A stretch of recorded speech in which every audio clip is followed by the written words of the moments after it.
It is never too early nor too late to work towards being the healthiest you.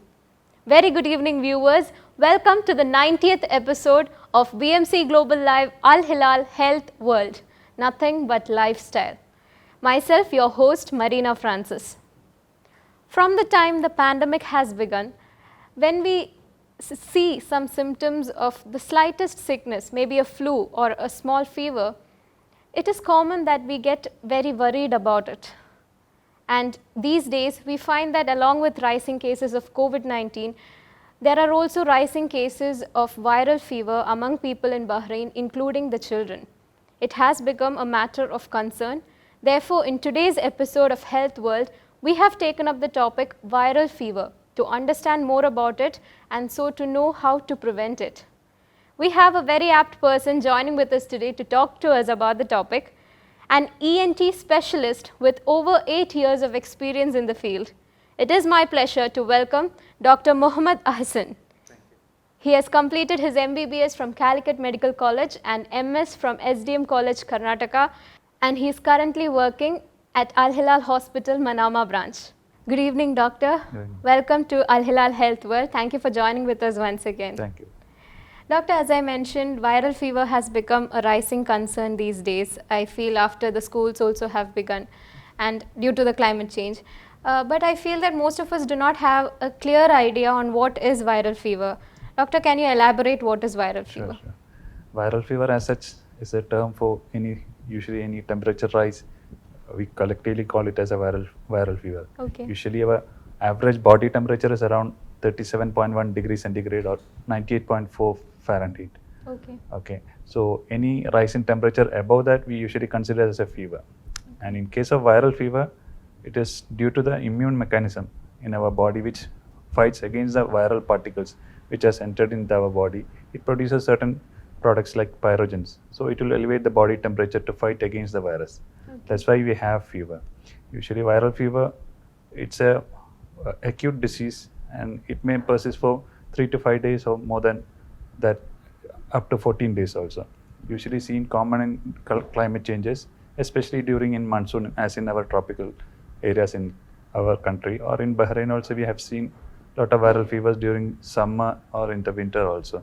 Yes. And usually it is seen more common in the kids who are going to daycares or children or those persons who are having a weak immunity also. Okay. And viral fever, it can be different types based on the body organ which is affecting.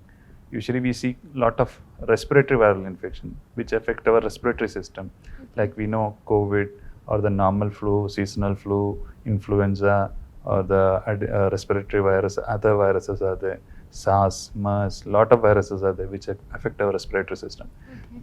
This presents with normal cold and flu symptoms like fever, cold, cough, sore throat, headaches, body pains or something like that.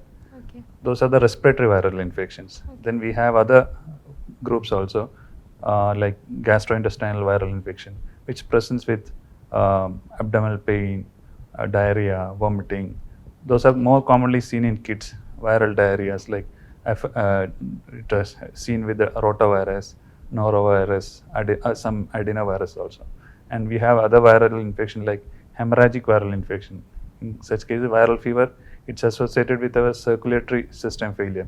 There will be little hemorrhagic problems in the body, like we see in dengue or yellow fever, something like that. Then we have exanthematous viral fevers. Those are seen with viral fever along with skin rashes or eruptions, as we know in about chicken pox, measles, rubella, or the smallpox, something like that. Then coming on to other types, we have nervous system affecting viruses like we see with fever, convulsions, as such seen in rabies, encephalitis, or the Japanese encephalitis, something like that. Okay. These are the basic classification of the viral infections. Doctor, you have explained in detail what is viral fever. So most of us would have faced different symptoms of viral Yeah. fever. So can you explain about what all could be the symptoms associated with it? Yeah, symptoms, it depends on the type of viral infection, as such I told you, Yes. and it depends from person to person also. Okay. The most common symptoms is usually fever. Yes. It could be mild or moderate or high grade. Mild means if it is less than 100 degree Fahrenheit, we call it mild. Okay. We call it a high grade fever when it goes up to 103 or 104 Fahrenheit also. Fever is the main symptoms, but it could be associated with other symptoms like headache, body pain. Body pain may be muscle pains or joint pains. In the eyes, we can see redness or burning sensation in the eyes. In the nose, we have nasal congestion or running nose, sore throat, cough, chest discomfort. In the stomach, we can have sometimes nausea, vomiting, diarrhea, abdominal pain also. And sometimes, as I told, we can have skin rashes. We'll have lot of fatigue, tiredness, dizziness. Sometimes, if there is a high fever, there will be chills also. And all those symptoms depend on the type of infection and person to person. Yes. Okay. So, doctor, what could be the cause of getting a viral fever? We know it is transmitted from person to person. What could be the other causes also? Most of the time, the viral fever is transmitted by person to person contact. As we know, during the COVID pandemic, we know a lot of transmission, and in most of the case, it's transmitted from one person. It could be a host or a carrier. Host means a person infected with virus, and showing the symptoms also. Okay. And there are carriers. Carriers means they have virus inside the body, but they're asymptomatic. But both can transmit the disease. So it could be transmission, close transmission, or from the droplet inhalation of droplets. When they cough or sneeze, the viral particles also they'll transmit also. Yes. And then we can transmit if they share food or drinks which are used by the persons who are infected with the virus. Okay. In certain cases, the viral transmission can occur with the bite of insects or rodents or mice, as we see in dengue, something like that. And then it is also seen in sometimes with when we come in contact with the body fluids like saliva, blood or something, or after blood transmission we can get some viral infection as seen in AIDS also. These are the main way we transmit the disease. Okay. Doctor, you mentioned about the types of viral fever. Are there any specific causes for the different types of viral fever? Or? No, it depends. When all the virus won't affect all the parts of the body. Usually, as we know in COVID, coronavirus usually affects our respiratory tract, like lungs or upper respiratory area. Based on the area which infects only, that we classify. Okay. Definitely, we have only spoken about some technical aspects of what is viral fever and what are its classification.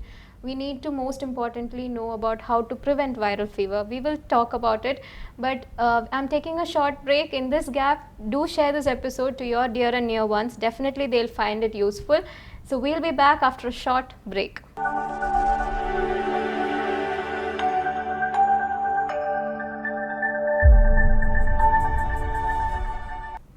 Welcome back. You're watching BMC Global Live AL-HILAL Health World. Today's episode is on the topic viral fever. With us is Dr. Muhammed Ahsan. So let us continue with the discussion. Doctor, my next query would be, how is a viral fever diagnosed?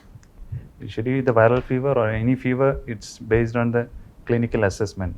We'll get a detailed history from the patients, like what all they have, how it started.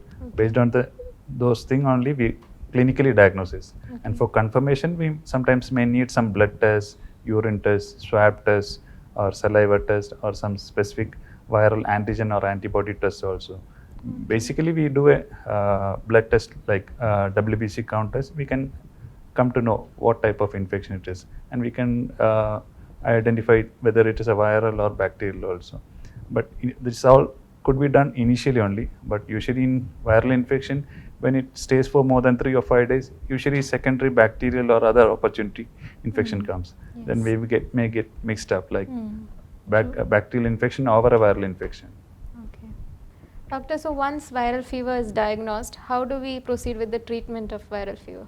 Usually that also depends on the symptoms and from person to person. In some case, the same virus can cause severe infection in one person and mild infection in other person also. Based on symptoms only, we treat it. If there is a mild infection, we usually advise a paracetamol or ibuprofen, and I will ask them to take a lot of fluids containing electrolytes and lukewarm baths, such things. That will help the body pains or fever or the dehydration, body aches. That will help in them. But in case if there is a little higher grade fever, we may advise paracetamol on a higher dose. And in some cases, we may need to give intravenous paracetamol also. And in certain conditions, if the person has a low or weak immunity, or there is a chance for secondary bacterial infection, we may start with an antibiotic also. Okay. Most of the time, we need a paracetamol and antihistamine or something like that. That will be enough for them. Usually, it will subside within 3 to 5 days usually. Doctor, generally when we see the symptoms of viral fever, we tend to stay back at home and self-treat ourselves. That's what most people tend to do. So, in your opinion, when should we actually see a doctor?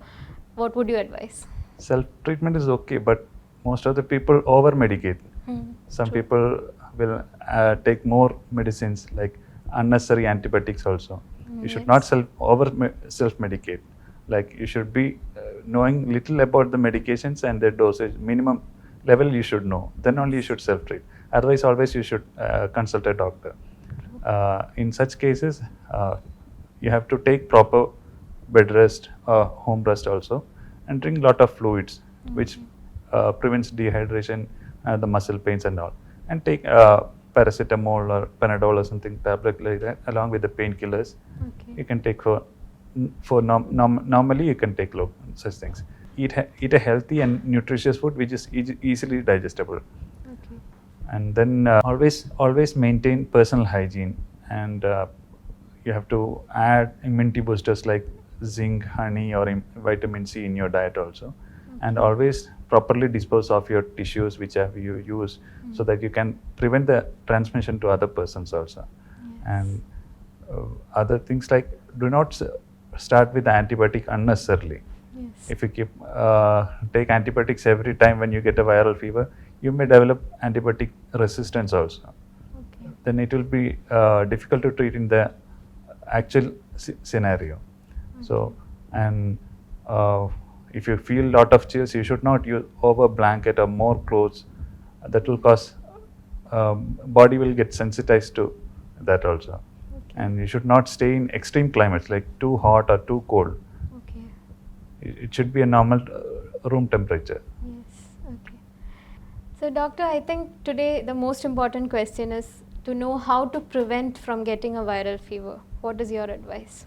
After the COVID pandemic, I think everybody will be knowing about the prevention. It's like all personal hygiene. That means always wash your hands with soap and water, and use sanitizer for sanitizing your hands, and avoid touching your face and nose unnecessarily. And eat a warm and healthy food. Don't take cold or normal temperature food, because viruses are seen mostly in normal temperature or cold temperature. If you warm your food and eat it, that will be always better. And for the prevention of normal flus, we can get the seasonal flu vaccines are available. You have to take it during before the winter season every year, so that you can prevent a lot of seasonal flus. Especially it is recommended in kids who are going to schools. Doctor, would you like to sum up today's episode as a take-home message for our viewers? What all should we take care regarding viral fever? Personal hygiene is the main thing. You have to be cautious when you had a fever, or when you get a fever. You have to take proper rest and maintain your personal hygiene. Wear a mask, wash your hands, sanitize, and stay healthy. You should not transmit to others and let them get the disease. True. I think after the pandemic has begun, we have developed some hygienic practices. Definitely. We need to continue that, I feel. Thank you very much, Doctor, for answering to all our queries and joining with us today. Thank you. I hope that definitely this episode was very relevant for all of us. and I hope you found it useful as well. So stay tuned every Tuesday 8 p.m. We will be back with such informative topics. Until then, this is Marina Francis signing off. Stay happy, spread happiness. Good night.